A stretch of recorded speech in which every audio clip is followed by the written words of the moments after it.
My nurse prac had celiac disease and grabbed a breakfast burrito a drug rep had brought, started eating it right in front of me. He was totally fine. So what did he do exactly? Because this is amazing. We really were designed to be well, so we just learned a new way, a better way, like your ancestors did. What if managing disease isn't the same as restoring health? Ben, welcome to the show.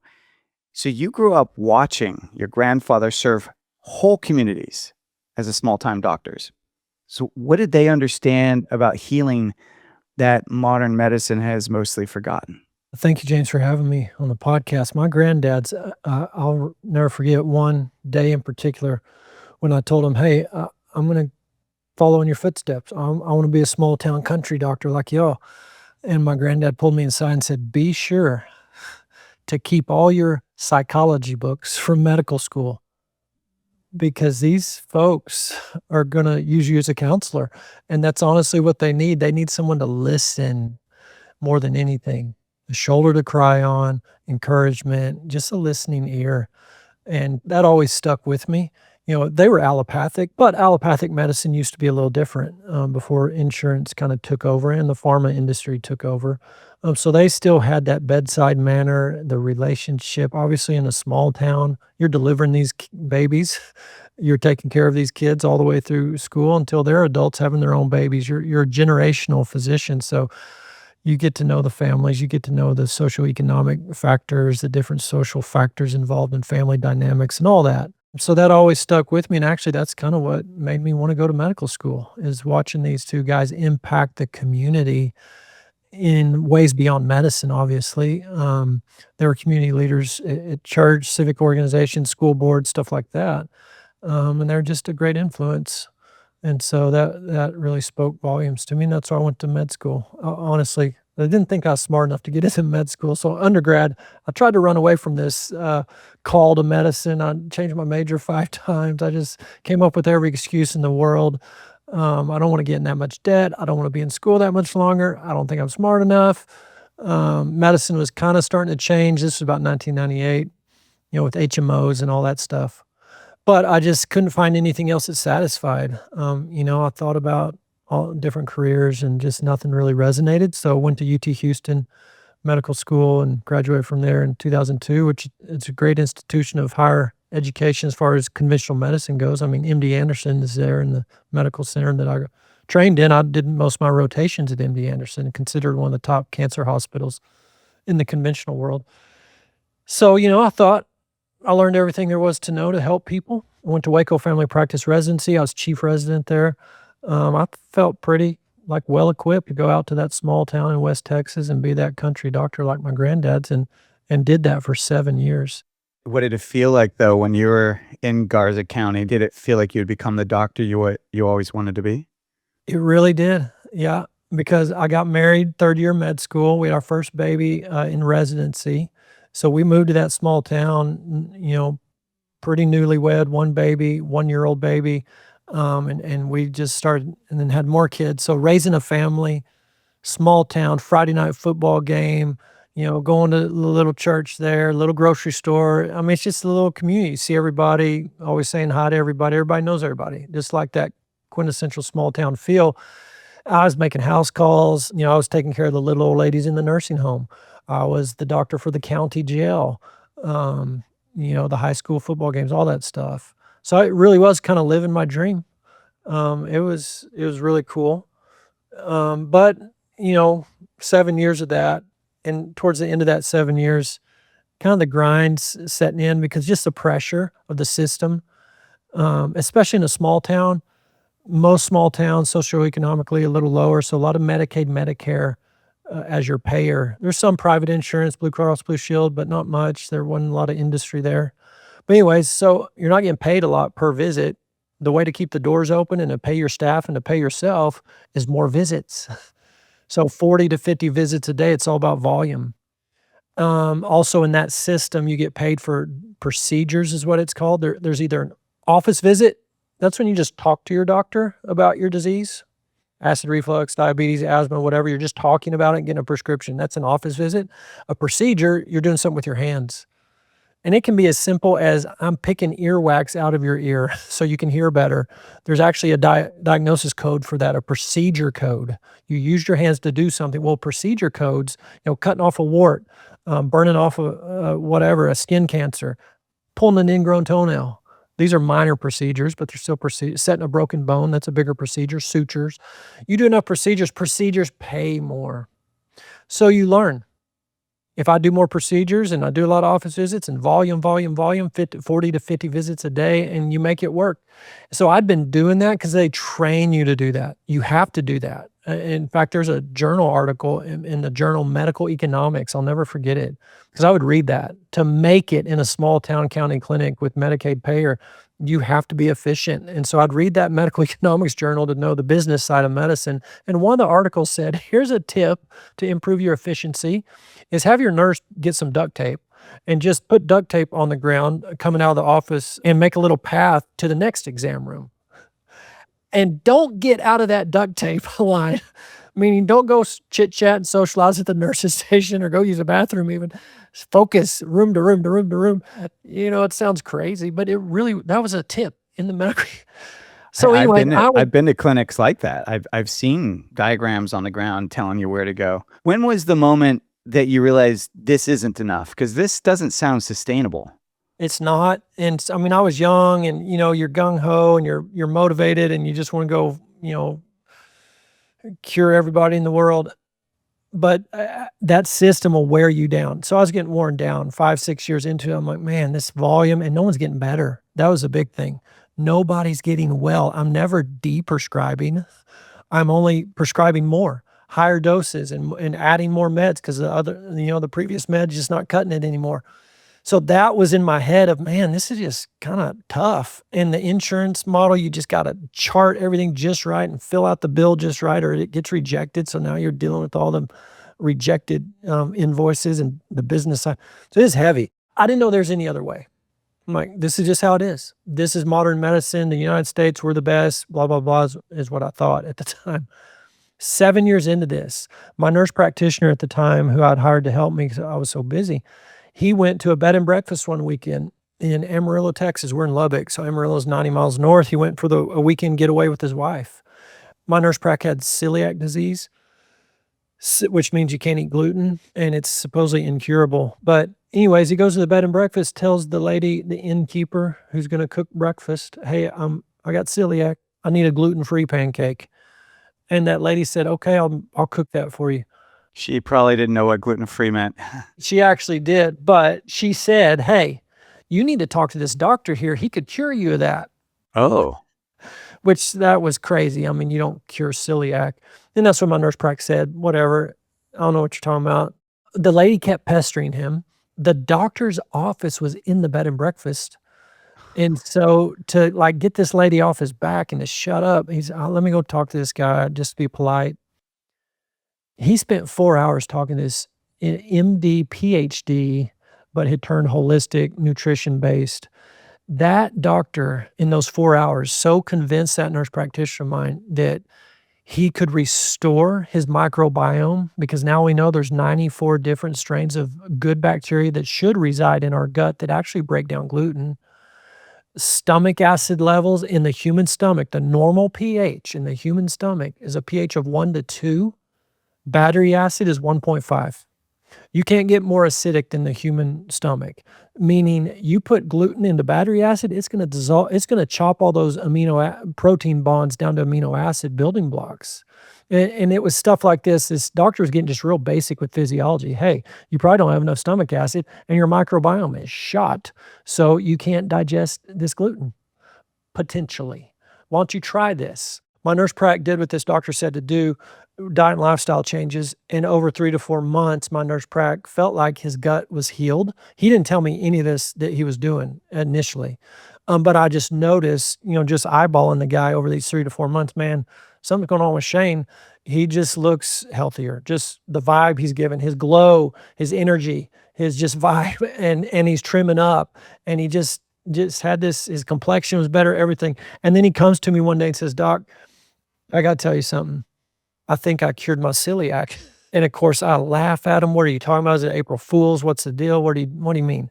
And he tells me the story. And I'm like, "There's no way. There is no way. You can't cure that." And I mean, I kind of offended him. So he marched off to the break room and grabbed a breakfast burrito a drug rep had brought. He came right back to the nurse station, started eating it right in front of me. So that's a tortilla, gluten. He was so sensitive to gluten, he wouldn't even like scrape the eggs off the tortilla and just eat the eggs because of cross contamination. That's how sensitive he was. He ate that whole thing. At lunch, he goes to the burger joint in town and gets a hamburger, brings it back, eats it right in front of me. That afternoon, another drug rep had brought cookies and he ate it. 3 glutens in one day normally would have completely wiped him out. Bloody stool, cramps, sick, fatigue, called in sick for work. He was totally fine. You know, everyone's going to be wondering, like, so what did he do exactly? Because this is amazing.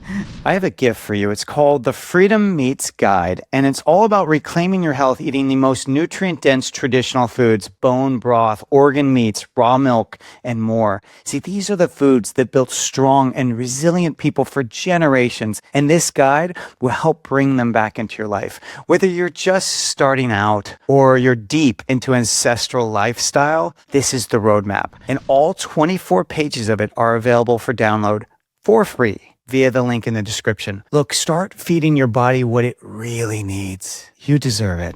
What that nurse prac did was quit eating processed food for sure, number one. We've got to restore the microbiome, and processed food kills the microbiome.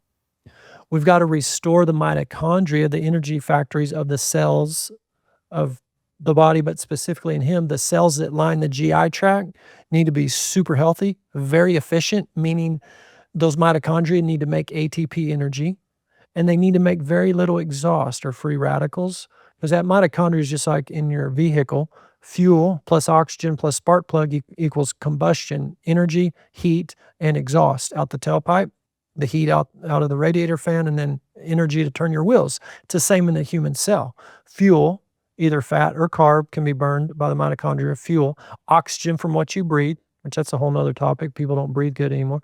The spark plug is minerals. We're all demineralized because our food, because the soil has been demineralized. We don't eat enough salt. But in the human body, that's it. Fuel, spark plug, oxygen creates combustion, but the energy is ATP. That's the energy molecule in the cell. So the cell has energy to do its job. Like the lining of the gut, that has a certain job to do. And if it doesn't make enough energy, it can't do that job well. But the exhaust, those are free radicals. But you have antioxidant enzymes that go in there and grab those free radicals and deal with them, no problem. You hear about eating antioxidants, that's great, but you have an inborn system in you to deal with free radicals. It's called antioxidant enzymes. But the antioxidant enzyme system is shut down by a number of things, but in particular, iron. Excessive iron from iron-fortified foods, primarily the flour that we started sifting in the early 1900s to make white flour. We put all the nutritions in the germ and the bran that got sent to the feedlot. This white flour was actually malnourishing and almost killing people, filling up the psychiatric hospitals because of various psychiatric diseases, because of lack of B vitamins, because it was just white flour. The B vitamins were going to the feedlot. But anyways, they started fortifying that grain, and one of the things was iron, but the type of iron they put in there is very pro-inflammatory to your gut cells and other cells in the body. But I digress. That excess iron shuts down your antioxidant enzyme system. But the bottom line, my nurse prac did some things to restore the mitochondria, restore the microbiome, restore the stomach acid levels. And it's real basic stuff. It's eat real food, take some probiotics and fermented food. I think he had a little excessive candida overgrowth, which is a bug in the gut, a fungus, that it loves processed grain and sugar, and it will explode in population if that's what you feed it, which he was, and most Americans are. So we get imbalance in our gut microbes, and he was predominantly candida. So he did some anti-candida herbs to knock that down, and he brought back his good bugs and got diversity back and balance back in the microbiome. And so with stomach acid levels and a good microbiome, and he dealt with his leaky gut, he sealed that back up, then you can handle that wheat. Now, we know more these days about wheat. The glyphosate that gets sprayed on just people's wheat, that'll open up your tight junctions, kill your microbiome, and a lot of people will be gluten sensitive just because of that recipe of glyphosate plus the modern gluten. I mean, there's other things to consider. He couldn't just eat that hamburger and cookie and tortilla forever and probably remain good. You've got to maintain a healthy terrain and a healthy microbiome, and that processed food, if you do it all the time, will kill it. But anyways, it was the first event that opened my eyes of, wait a minute, which of course I tried to go, well, maybe this was just a one-off. Yeah, fluke or something, right? Maybe he didn't really have celiac. I actually called his dad to verify it because his dad was a doctor and the GI doctor when this nurse prac was a kid, and I verified it. It's true diagnosis. But then I thought, well, maybe it's just a miracle cure. God just healed a miracle. I believe there's still miracles. But my nurse prac saying, no, I did some things. I created health and I got health because of what I was doing. So what I was faced with was the thought of, man, I witnessed this with my own eyes. I'm going to have another celiac patient come in someday through these doors of my clinic. What am I going to do? Am I going to say, eat gluten-free the rest of your life, see you later? Because that's what med school taught me to tell you, and that's the standard of care that the Texas Medical Board requires I give you.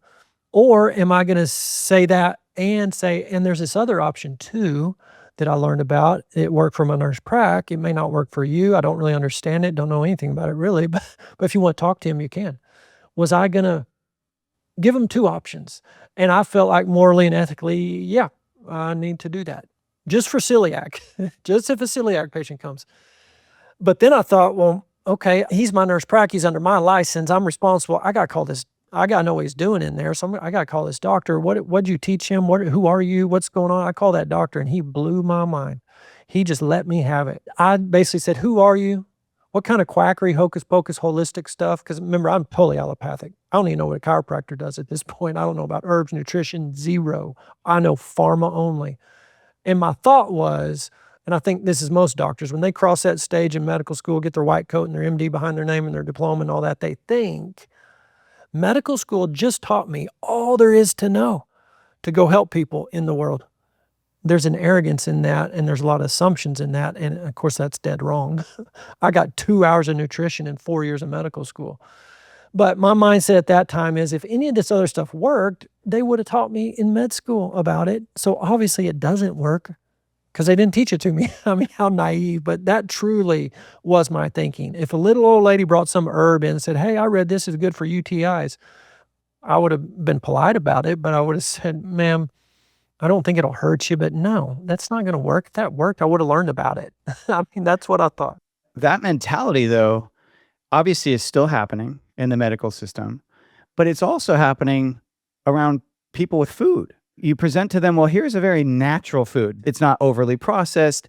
It's just natural. It's real food.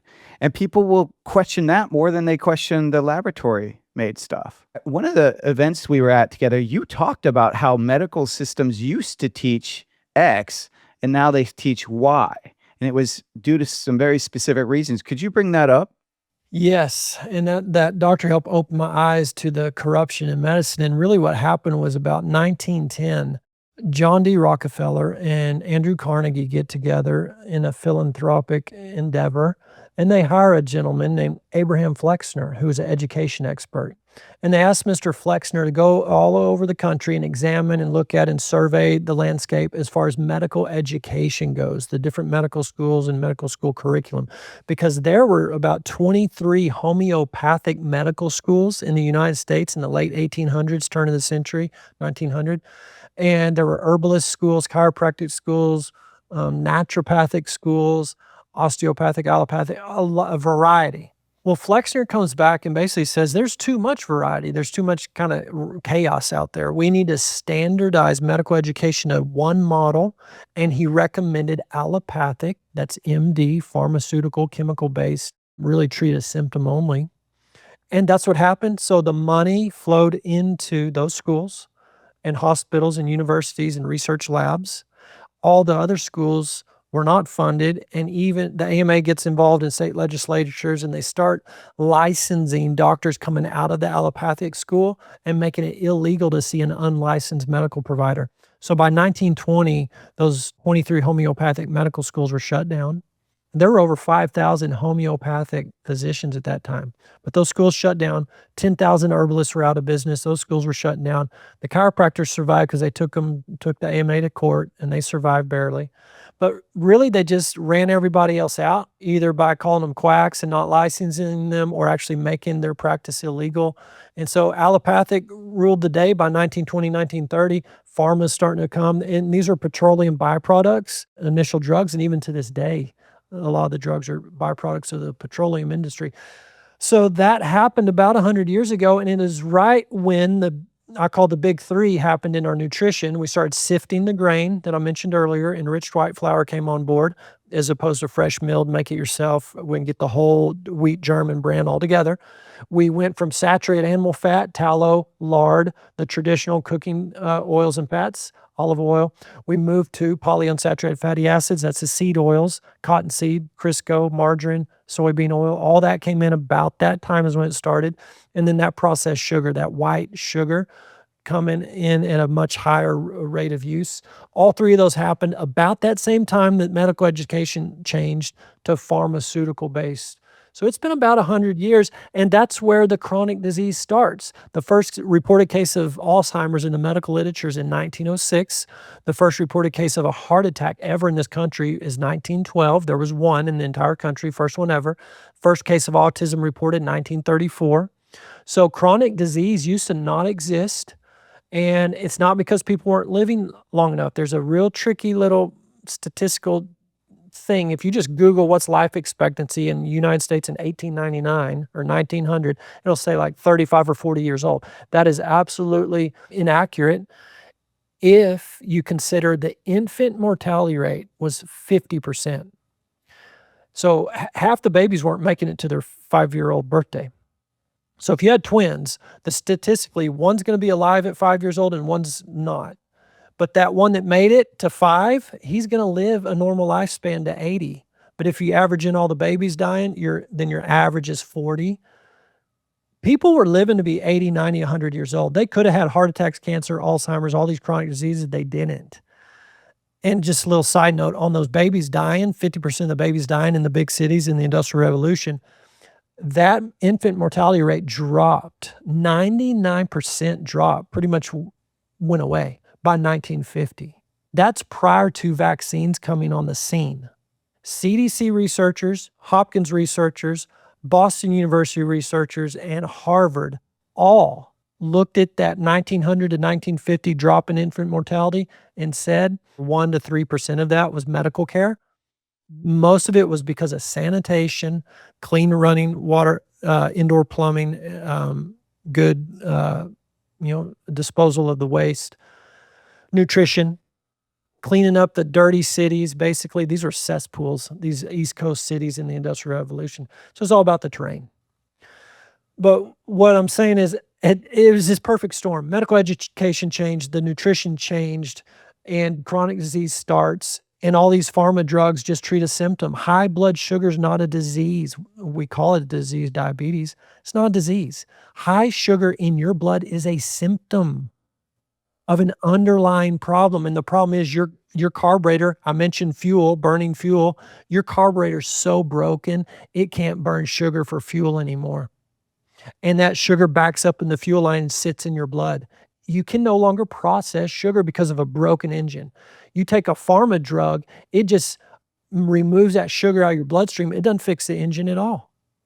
That's why you stay chronically sick. And the American Diabetes Association website says type 2 diabetes is a chronic progressive disease, meaning you're going to have it forever. It's going to progressively get worse over time. You're eventually going to need insulin.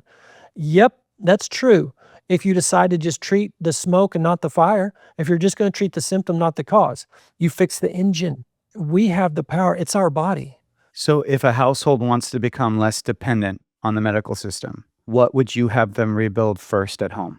Honestly, now knowing what I know, the first thing I would rebuild is the community, even within the home. Turn the devices off, turn that TV off, start eating around a table together, talk to each other, listen to each other, because your kids are trying to tell you something. Don't just jump down their throat the moment you hear something you don't like. We've got to receive each other, listen to each other. That's definitely step number one. As far as like practical things, move.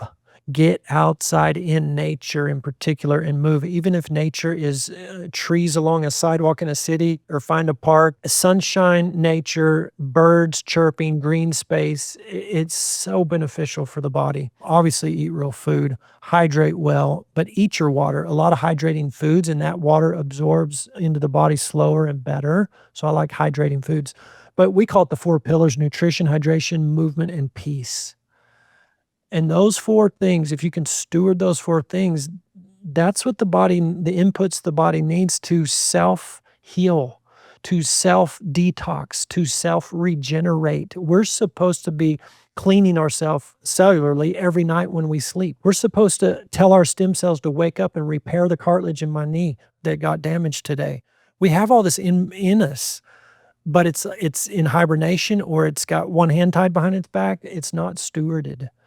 So it's the basic things. I know there's all kinds of really cool biohacks and gadgets and supplements and all these things, but your great-great-granddads didn't have to do any of that, and they were healthy. So it's really the basics. Get down to those basics. Once you have the basics down, if there's still symptoms, fine. Add 1 or 2 other things in, but you really shouldn't need a whole lot of extra. Go deep nutrition, move, hydration, and true peace.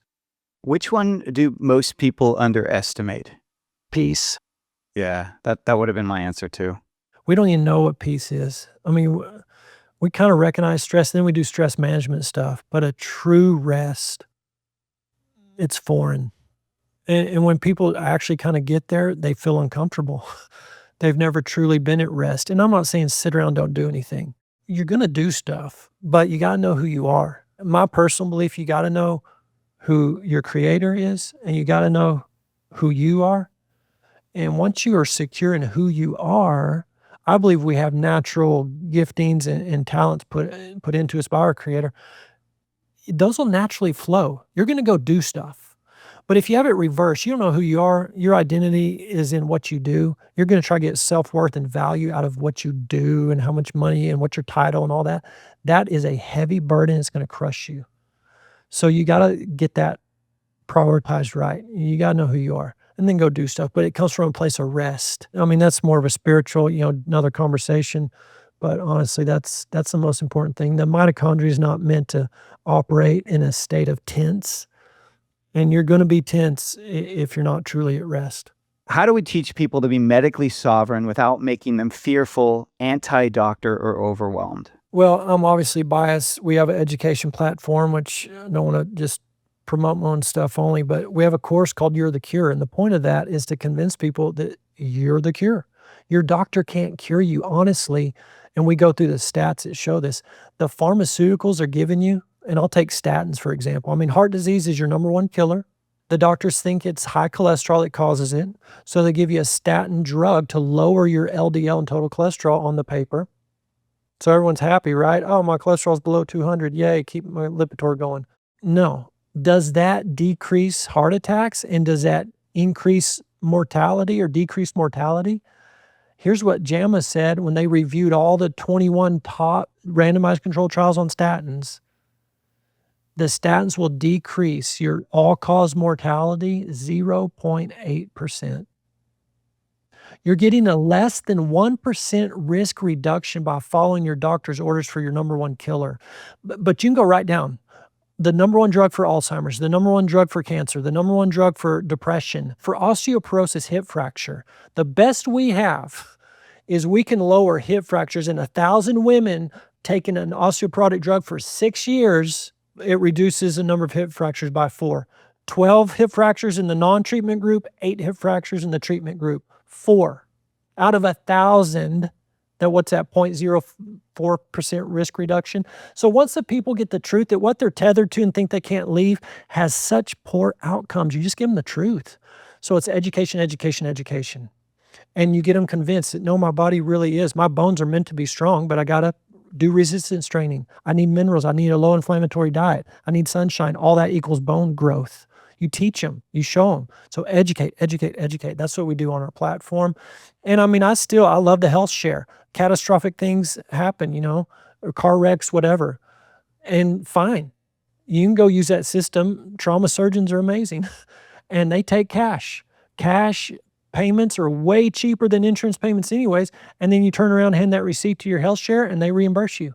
It's a beautiful way. So you're not just out there, "Oh, no, I'm gonna go broke if I get catastrophic." No, and the health share monthly share is so small, very affordable.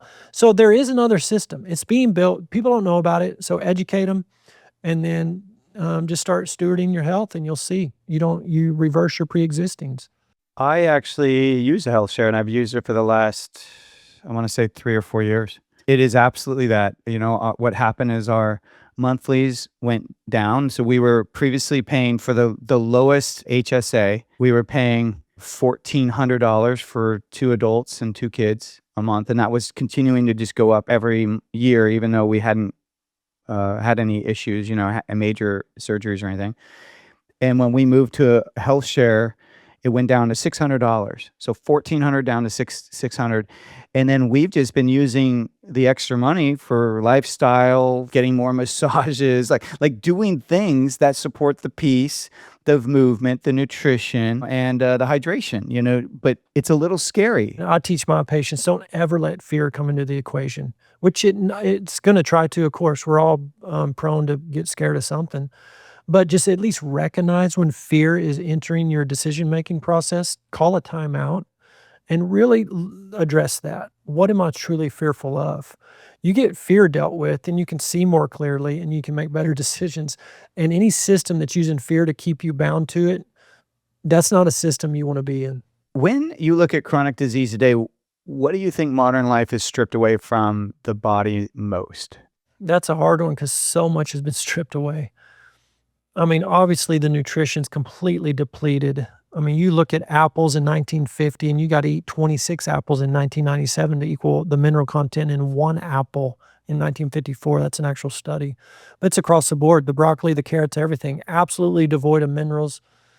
But the microbiome's completely devastated too. These bugs in our gut do so much for us. They make our serotonin for mood. They interact with our immune system in a good way. They break down our food. They make vitamin C. They make B vitamins.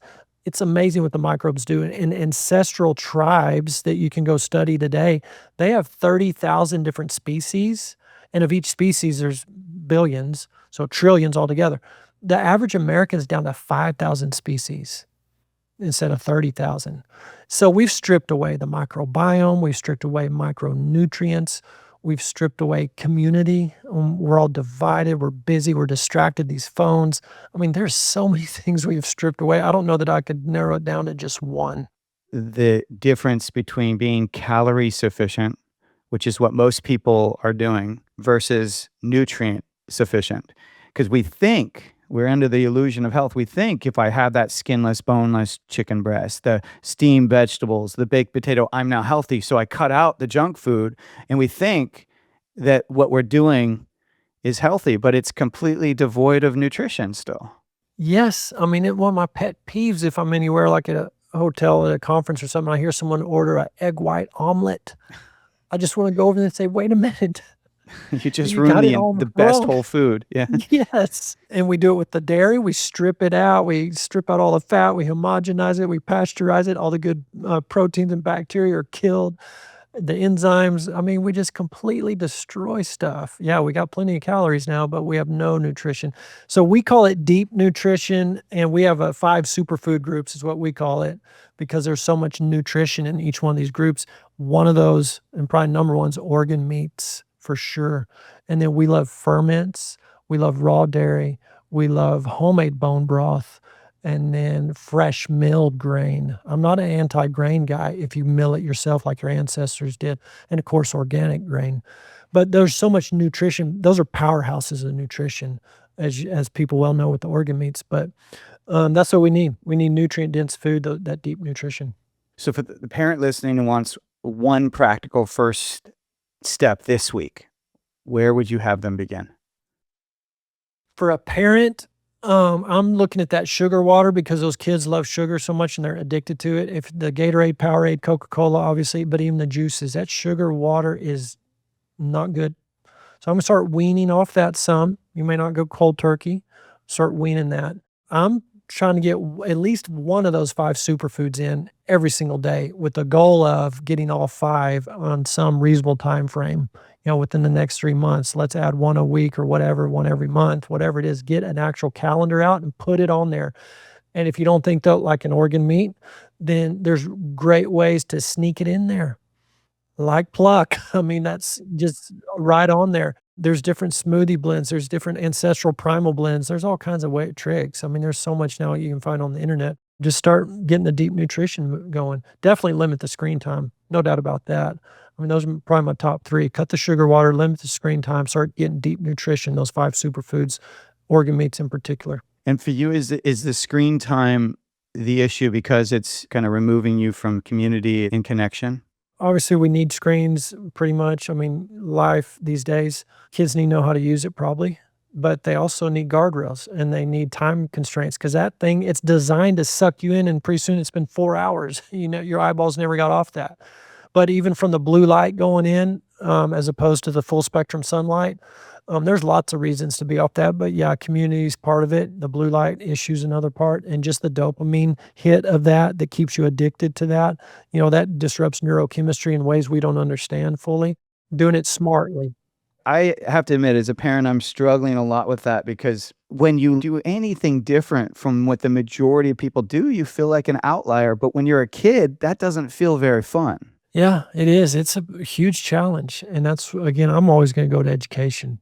And, I mean, kids may or may not receive that education, but it's getting in there.